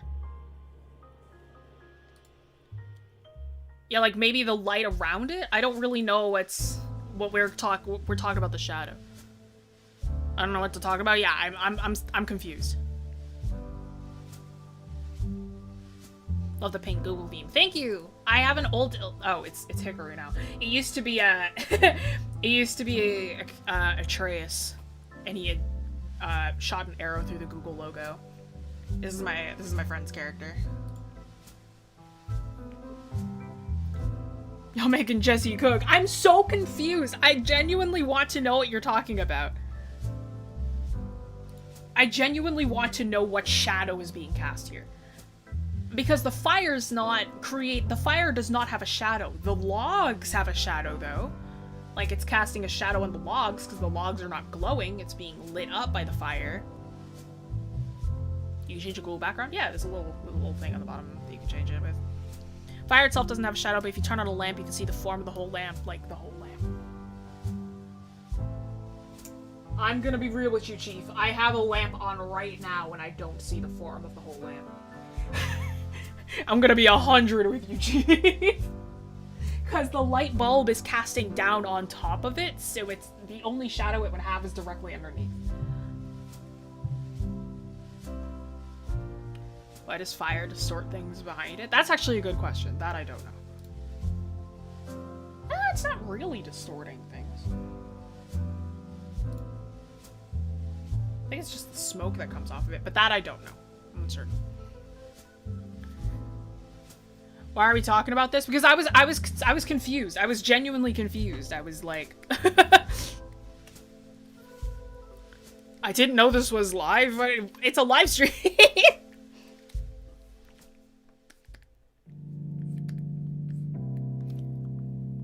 Believe it's the heat that causes the air particles to move at a faster speed. Interesting, interesting. Okay, texture. Last piece. Last bit.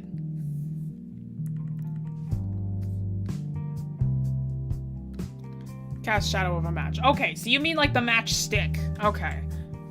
Yeah, no, because there's like literally like I was just testing the one to see what that is. Like the fire does not cast a shadow. It's the object that the fire is being held on that casts the shadow.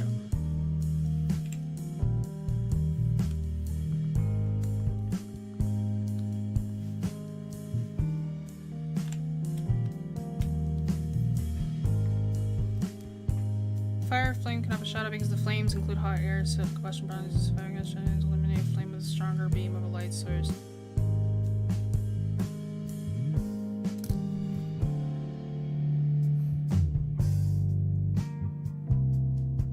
See, I'd have to test that out for myself. Because I have aimed a flashlight at a fire before and nothing's happened. See, but then that's, if we're talking about soot, then the soot is no longer the fire itself. That is the wood that is burning up. That's not fire. Should turn these sheets into downloadable notes. They are always downloadable in the Discord! Exclamation point Discord!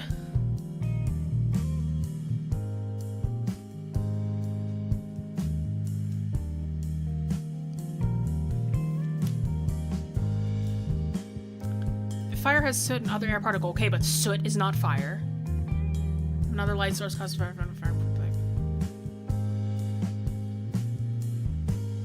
A secondary light source brighter than the fire to see it. Then it would no longer be a secondary, then it would be a primary. It would be a primary light source. Because if the fire is no longer the primary light source, then it would be, then that would then become the secondary light source.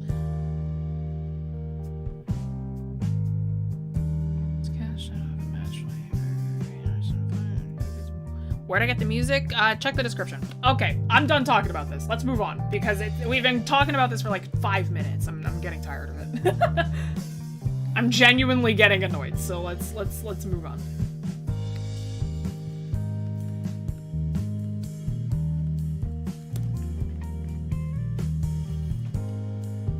Texture. Can there be 2 primary light sources? No. If you only have primary light sources, and that's what photographers do, and then that like is used to remove shadow altogether.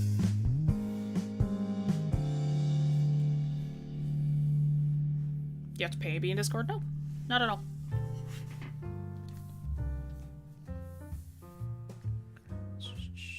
Texture.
What's the most helpful tip someone has ever given you? Too much detail means there's no detail at all. How do we shade transparent bags? I'm not asking about this because my 70 the other week canvas class. Oh god. See that? We talked about transparencies. The darker shadow is because of more layers of glass. So with something like a plastic bag, you're gonna want a reference. I can't do that off the top of my head. That's something that you will... You're in the realistic class, right? If you're in the realistic class, a reference is literally encouraged. So if you have like a plastic bag, you might want to scrunch it up and test it out yourself. yeah. You might want to scrunch it up and test it yourself. I'm assuming you have a Ziploc. If you have a Ziploc bag, if you don't have marshmallows... Okay, pretty sure we have a bag of marshmallows? Alright, there you go. Sick. No, the Discord is free. Stop spreading misinformation in my chat. Exclamation point Discord. Draw from what you see. Some things are indescribable. It's true. Some things are just like, I can't simplify that for you. I apologize. Depending on which the shadow may be softer or harder. So let's say we have like...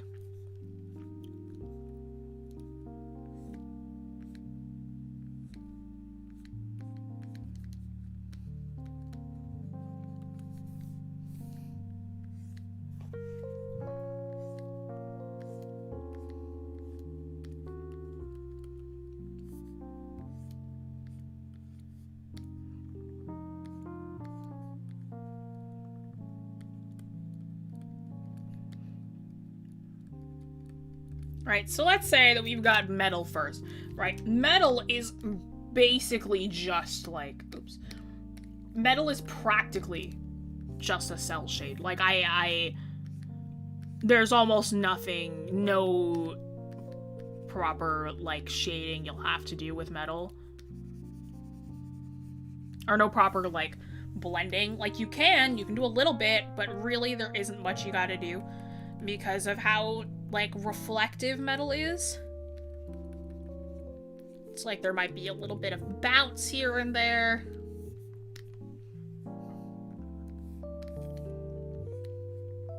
There's gonna be a really harsh reflected shadow.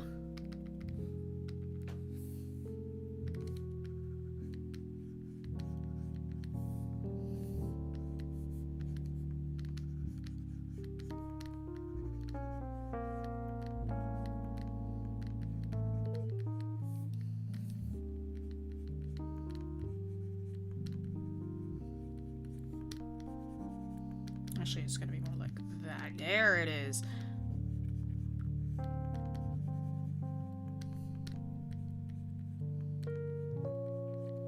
It's gonna be more like that, right? So the diffusion is gonna be so intense that, like,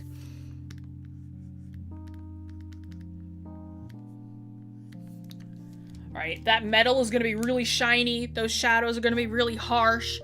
Don't worry about blending it in too much. Right, skin, on the other hand, is not as reflective. It will have a bit of a softer edge to it. Of course, it'll still have bounce light. It'll still have that kind of deal, right? But it will not be as harsh, not in the slightest.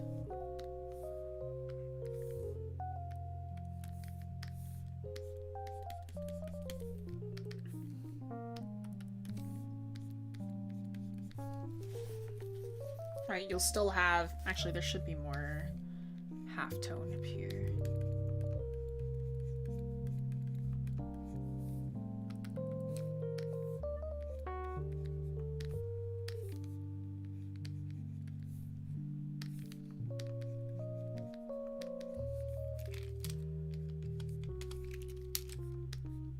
There will be a little bit of reflectivity. Right, skin is a little bit softer.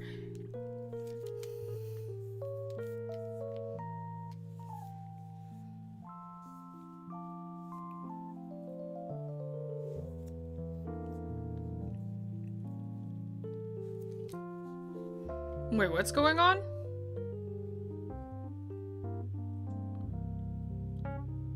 Moist items like eyes. Same thing as metal. If it's watery, it's gonna have a very harsh reflection.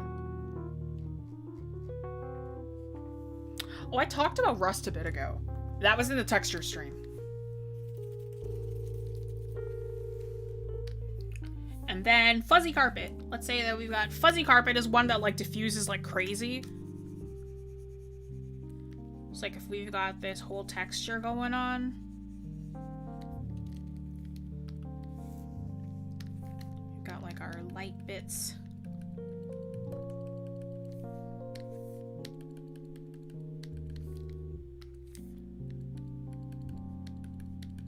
Our lightest bits are right up here. And then it just slowly gets a little bit darker.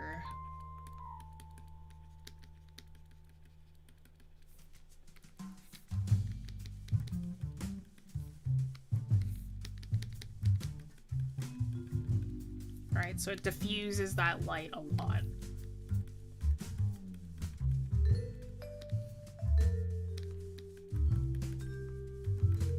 It's at this point where, like, if you're doing something like fuzzy carpet, don't even worry about, like, trying to get every single little particle here. I'll show you what a fuzzy carpet looks like. I had to do it for last year in university. This one. He recommended that I do a fuzzy carpet. So at that point, right, just draw in the little bits and bobs here and there, and you're all good to go. You don't need to worry about making that carpet crazy intense, right? Just a little bit here, but you can actually see the different shadows that I use, right? There's a bit of a softer one right here. I like to keep my brush strokes in, by the way, so it's rare that I'll actually use the soft brush unless I'm trying to be really fast. You can see a little bit of this shadow going on here that I tried my best on the carpet. The softer shadows of the skin down here. It's actually a little bit harsher up here. Softer as it comes down here. I got like slightly better at shading as the years went by. I feel like I've kind of plateaued a little bit. But then you can see like the cell shaded ones, right? Where I just decided to keep all of the harsh edges in here. No need to worry about soft shading at all. Right, everything is just a hard edge. I do still kind of like this piece. I like the layers of cell that I added on this one. But, alright. That kind of deal. So depending on how much the texture of an object reflects or diffuses light, the shadow may be softer or harder. So metal, very, very harsh, very, very reflective. This one diffuses it a little more, and then this one diffuses it like crazy. So this is just...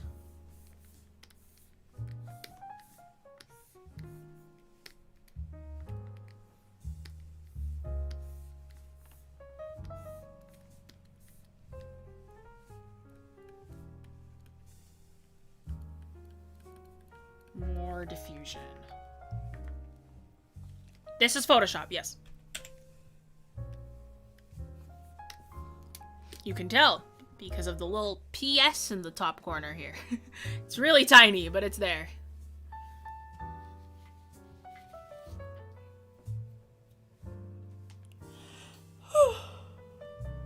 I see art as a perception of digital and or expressions of classical art. Digital art about the experience is still art, but so is architecture and the such, or chairs like this. And you mean like characters? Art is whatever you make of it, man. If you have fun, then have fun with it.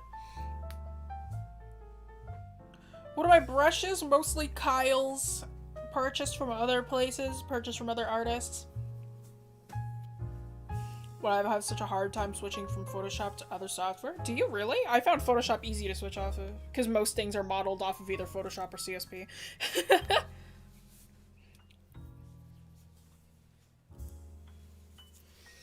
Thanks for taking so much time to stream. No problem. I mean, it's only 2 hours a week. It's not that much time. Do I know Photopea? Yeah, I know Photopea. I don't like, it's not an illustrative program. I know it's like a photo editing program. Credit as an alt. I use Clip Studio as my alt.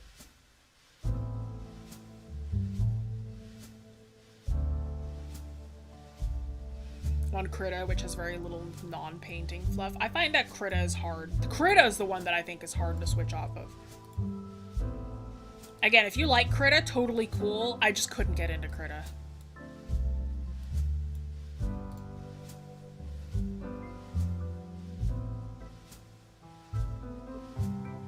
Fire Alpaca is like easier Medibang. The hardest thing that I find to shade? Metal. Metal for sure. Metal and water. I find Photoshop to be harder. I think because, like, if I switch between Photoshop and Clip, they're a lot easier. Because they're very similar in a lot of ways. I dislike Ibis, I'm sorry. Yeah, Krita has boundaries with how different its keybinds are. Keybinds, the way that things operate, it's very, very different. If you started on Krita, moving on to Photoshop is going to be hard. If you started on, like, Photoshop, moving on to Krita is going to be hard. Have I used Procreate? Yes. I didn't mind Procreate. I think Procreate was just a little too easy for me. As in, like, I just didn't like the UI as much. What is about Ibis you dislike? Ibis is on, like tablets only, phone and mobile only, and I think that that's kind of annoying because I don't use like a tablet, I use like my phone, and then it's like the UI's too small unless if you're using a big tablet. Like, that phone screen is so tiny, like I can't. But alright, y'all, that is 6:01. Thank you so much for joining.